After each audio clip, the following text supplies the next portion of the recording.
my beloved Boss Mike Severa.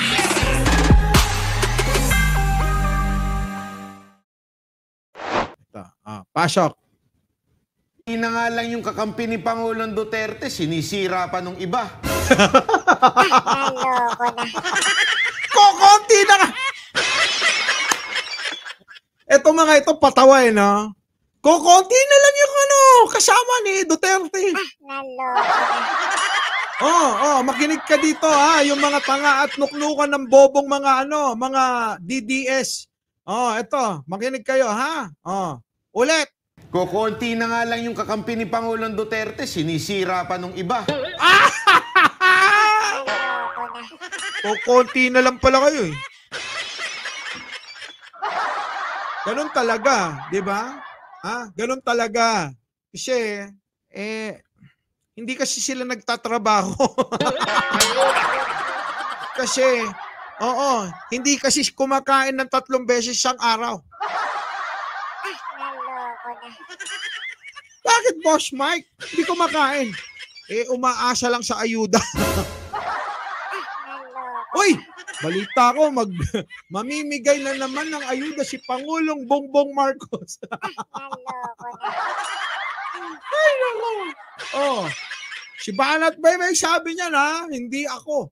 Tapos sasabihin nyo, bangag na vlogger. Si Banat Bay may sabi, kukunti na lang. Kukunti. Kunti ba? Daisit da. Sige, pasok. Kukunti na nga lang yung kakampi ni Pangulong Duterte, sinisira pa nung iba. Anak kayo ng lintik na pinagsama-sama dyan, oo. Naloko na. Yoko. Sino ba naman may gustong sumama pa dyan?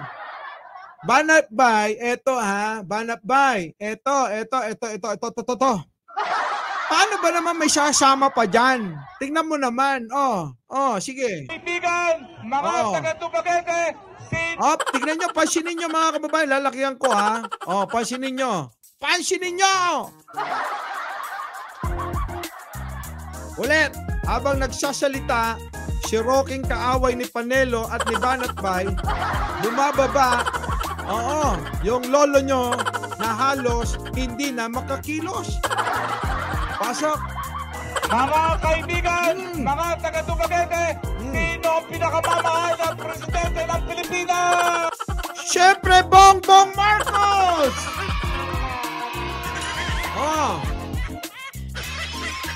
Digong, bumaba ka na ng stage. Pasok. Mga kapulisan, maraming salamat po! Ay, saluhin niyo si Digong! Roque! Bago ka magsalita sa stage, ang gawin mo, pwede bang ikaw muna ang sumalo sa hagdan? Baka mamaya, madulas si Digong, ikaw ang sumalo, yung katawan mo medyo malapad-lapad. Para ang babag sa kanya, malambot. Diba?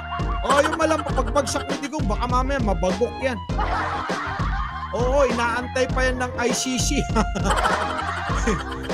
Baka hindi umabot eh. Baka hindi umabot, siya ICC.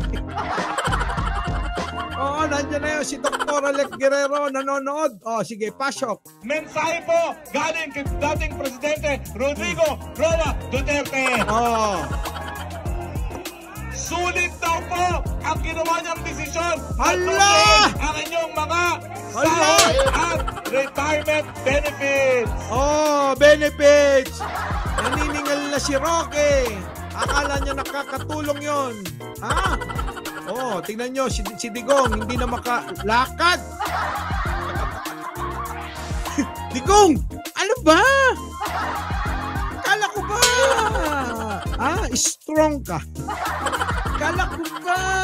Yakang-yaka pa. Bakit ganyan? Maraming salamat. Ang daming sasalo. Dami. Uy, pagka kayo nagkamali kayo dyan Sige. Pag nalaglag yan, sa dami nyong yan nasasalo kay Digong eh. Ewan ko na lang, ha? Oh. At mga kapulisan, dahil binabantayan nyo ang seguridad ni dating Pangulong Diyos Rodrigo ko po!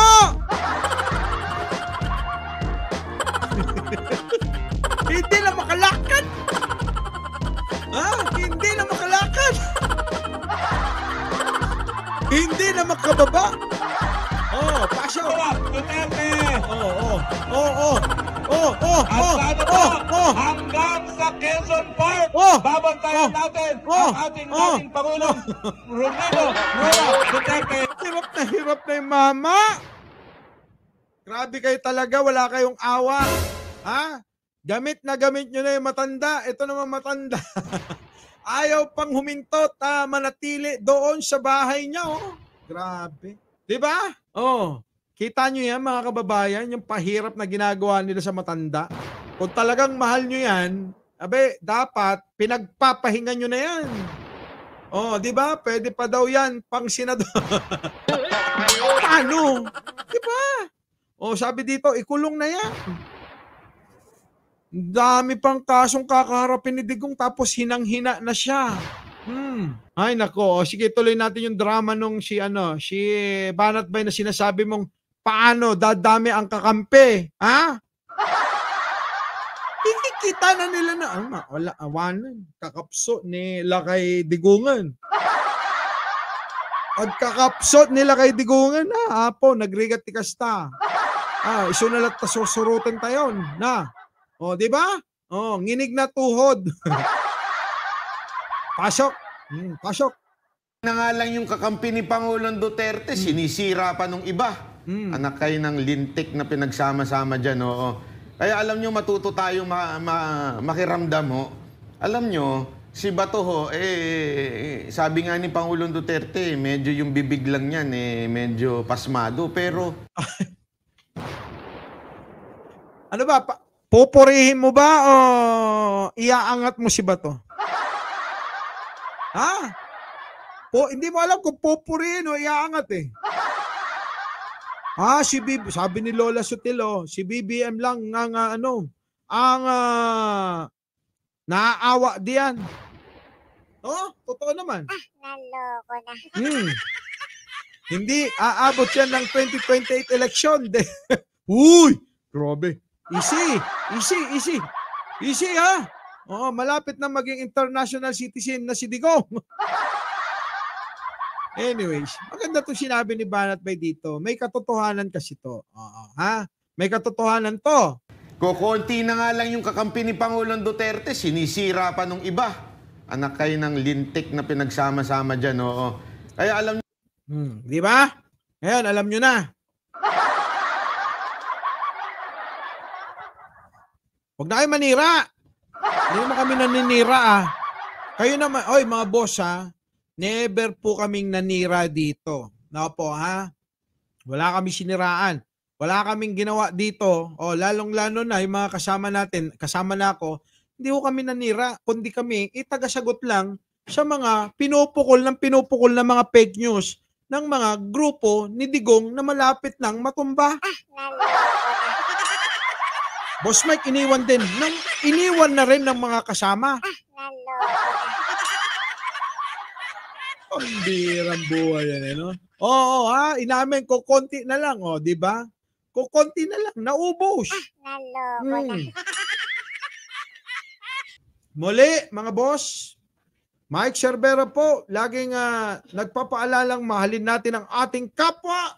Ipagdasal natin lagi ang mga engot at nuknukan na tangang mga naniniwala kay Maharlika. At syempre, magandang buhay na rin para sa ating lahat. Our beloved Boss Mike.